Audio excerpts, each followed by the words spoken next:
کیا ہو. اس کے بال کیا تھے؟ سنبل کے پودے. اس کی آنکھیں کیا تھی؟ نرگس کے پھول. اس کا چلنا کیا تھا؟ ہرن کا چوکڑی بھرنا. اس کا خرام ناز کیا تھا؟ ایسا لگے کہ جیسے کوئی مور جو ہے وہ بادلوں کے درمیان بادلوں کے برسنے پر جو ہے وہ رقص کر رہا ہو. طاؤس کا رقص جو ہے نگاہوں کے درمیان اللہ اکبر دعوت نظارہ دے رہا تھا.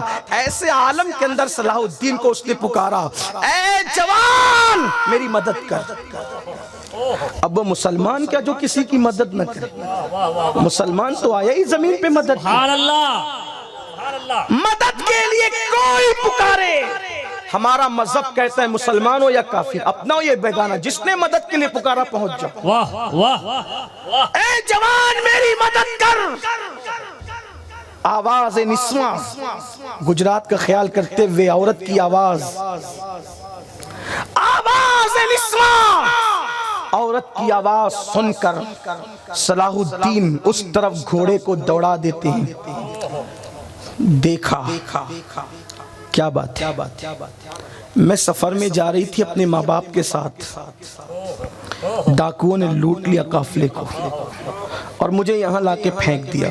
اچھا ٹھیک ہے، کیا مجھے میرے گھر تک پہنچاؤ گے؟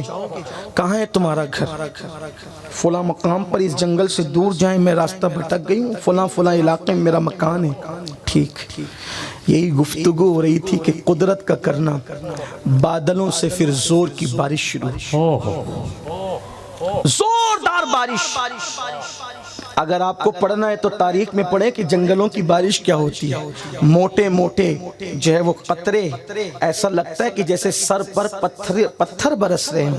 ایسے میں صلاح الدین نے اس لڑکی کو کہا ابھی بارش ہو رہی ہے، چلو کسی غار میں پناہ لیتے ہیں، تھوڑا رکتے ہیں، اس کے بعد بارش بند ہوگی تب نکلیں گے.